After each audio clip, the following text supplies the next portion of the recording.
Então, vamos lá. O que que a gente precisa fazer? O que que a gente pode fazer para fortalecer com um bebê ali de 6 meses?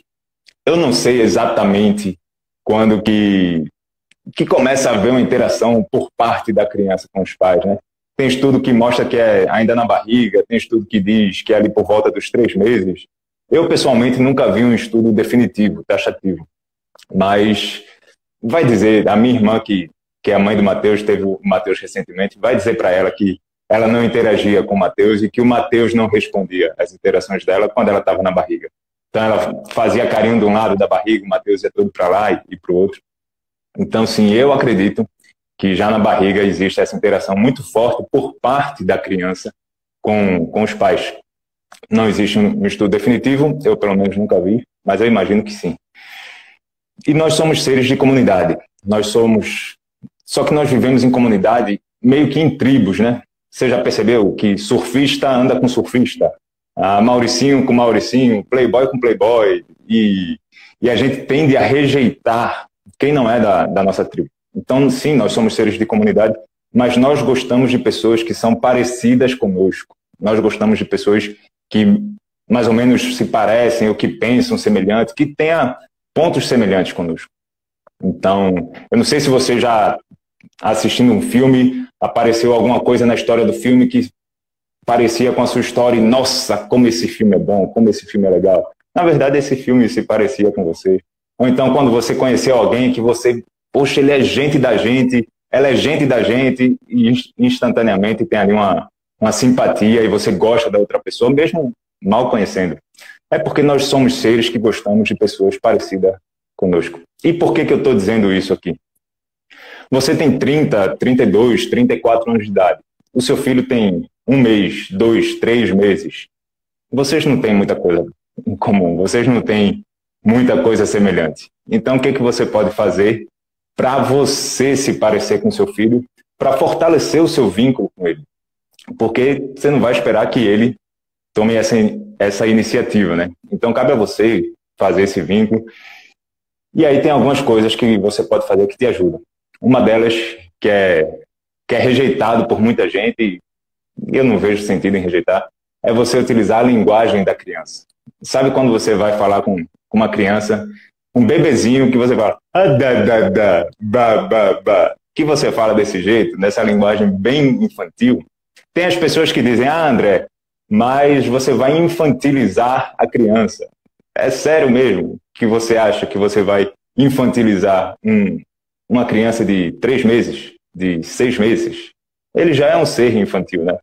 Cuidado para você não querer adultilizar essa criança. Porque quando você fala assim, você está ficando semelhante à criança.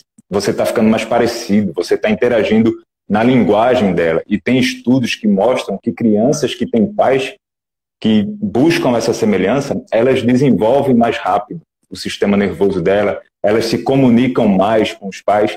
E é óbvio, porque elas estão vendo a semelhança. Assim como o surfista anda com surfista, a playboy anda com playboy, a criança, ela gosta de ver uma semelhança. Eu lembro uma vez, eu estava no Parque da Jaqueira, é um parque que tem em Recife, e estava lá andando de bike com meu filho, e aí tem uma pista de cross, que tem uma rampa alta para descer. E tinha um garoto lá, devia ter uns 5 anos de idade, e o garoto estava com medo de descer a rampa, e o pai fazendo de tudo para ajudar o garoto ali para descer. Aí o pai pegou uma bicicleta e desceu, e o filho viu o pai descendo, mas não estava nem aí. Até que chegou um grupo de garotos, uns 3, 4 garotos, mais ou menos da idade dele, e esses garotos desceram. Na hora que ele viu os garotos parecidos com ele descendo, aí ele resolveu descer também. Porque eram pessoas semelhantes, eram pessoas parecidas com ele. Então, busque você se adequar para você poder parecer com seu filho. Para você buscar semelhanças com seu filho, já que ele é um bebezinho, não vai ter muita semelhança com você. Outra coisa que você pode fazer para buscar essa semelhança é você imitá-lo. Então, a criança, mais ou menos nos 2 meses, ela já começa a observar mais você, ela já começa a ver mais você, interagir, né? Então, você bota a língua para fora, ela bota, você bate na mesa, ela bate com o chocalho, esqueci como é que fala, mas ela bate com um brinquedinho lá no chão, você bate 3 vezes, ela bate 3 vezes, mas você também pode imitar o seu filho. E aí você está começando a ficar cada vez mais próximo, cada vez mais conectado, cada vez mais semelhante, cada vez mais parecido com seu filho. E nós gostamos de pessoas parecidas da gente.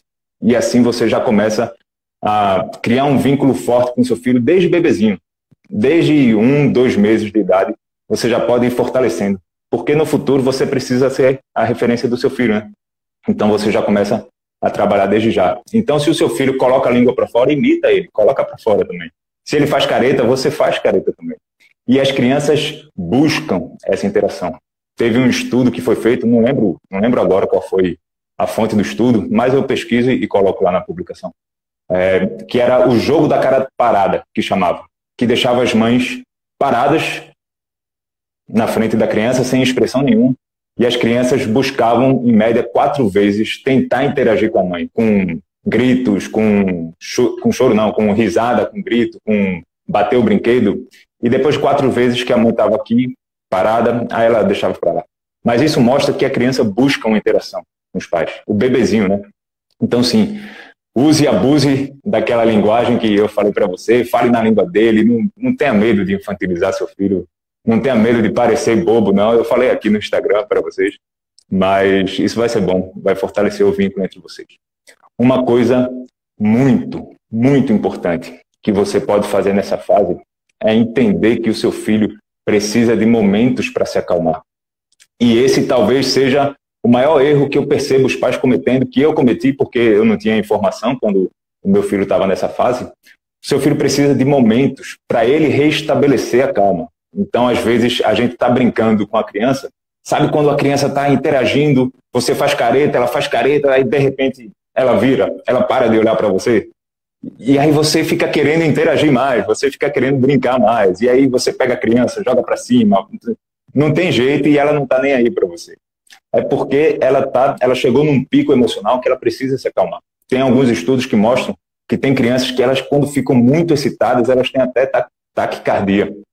E aí esse bebezinho precisa se acalmar, chegou no pico emocional e ele não consegue falar para você, olha, dá licença papai, mas eu estou num estado emocional muito, muito alto, eu estou muito excitado, então eu preciso me tranquilizar, agora eu não vou interagir com você. Seu filho não vai fazer isso, ele simplesmente vira. E aí você fica querendo, eu também ficava querendo ali forçar o meu filho, e o que ele faz? Ele chora, né? Que é a solução que ele tem pro problema dele. Ele vai chorar, porque, poxa, você não respeitou ali o momento dele. Então, quando você perceber que o seu filho desvinculou de você, desvinculou nesse sentido, né, que você estava interagindo e ele parou de interagir, saiba que ele está precisando de um momento de sossego. E aí você já começa a fazer o seu filho estar em contato com ele mesmo. Você já começa a fazer ele saber se acalmar. Quantas pessoas de 30, 40, 60 anos de idade não aprenderam ainda a se acalmar? Então, quando você vê que o seu filho está precisando de um tempo, deixa ele sossegar. Se ele estiver muito, muito excitado, você pode levar ele para um lugar mais escuro, para um quarto, ou, se possível, para um lugar mais silencioso. Mas, de maneira geral, é só respeitar.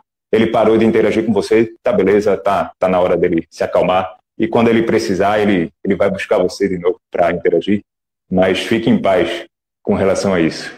E também teve um outro estudo que eu pesquisei para trazer aqui para vocês, é que esse estudo pegou as mães depressivas, bebês, filhos de mães depressivas, e tinha filhos de mães não depressivas. E aí, quando esses bebês chegaram com 3 meses, não existia diferença nenhuma. Basicamente, no desenvolvimento desses bebês, eles estavam muito semelhantes. E quando esses bebês chegaram com 6 meses, eles perceberam que os filhos das mães depressivas eram crianças com menos expressões, eram crianças que balbuciavam menos, eram crianças que interagiam menos com os pais, e eram crianças que, em eventos neutros, acendiam as áreas do cérebro referentes às emoções negativas. Então, por exemplo, uma bolinha de sabão que saía por trás do sofá, as crianças, os filhos das mães depressivas, com 6 meses, eles olhavam e acendiam as áreas do cérebro referentes às emoções negativas. Os filhos das mães não depressivas acendiam as áreas do cérebro referentes às emoções positivas. E eles interagiam mais, eles desenvolveram mais o sistema nervoso. Para você ver a importância que tem o cuidador para a criança, mesmo o bebezinho, com 3, 4, 5 meses de idade. Então, mas essas crianças também, quando elas começaram a interagir com os pais ou com as tias da escola não depressivas, aí elas tiveram um desenvolvimento muito grande. Ah, André, você está dizendo que a depressão, poxa, é de propósito? Claro que não. Depressão é um caso sério. Eu estou trazendo aqui para você o resultado de um estudo para você ver o quão grave é o estado emocional da pessoa que cuida da criança. Então, sim, se você, pai, mãe, você não está se sentindo bem, não adianta ter essa postura de, eu vou abrir mão da minha vida para cuidar do meu filho. Você pode até abrir mão e fazer todos os seus esforços e dar tudo de si para cuidar do seu filho, mas se você não estiver bem, por mais boa intenção que você tenha, não vai ser bom para o seu filho. Então, sim, é importante que você cuide de você. E aqui a live é até os 6 meses, e esse é um estudo que foi feito ali com crianças de 6 meses de idade, mas isso vale para a vida toda. Né? Isso vale para a infância, isso vale para a adolescência, isso vale para quando seu filho for adulto. Ainda mais quando criança, as 2 pessoas mais importantes da vida é o papai e a mamãe.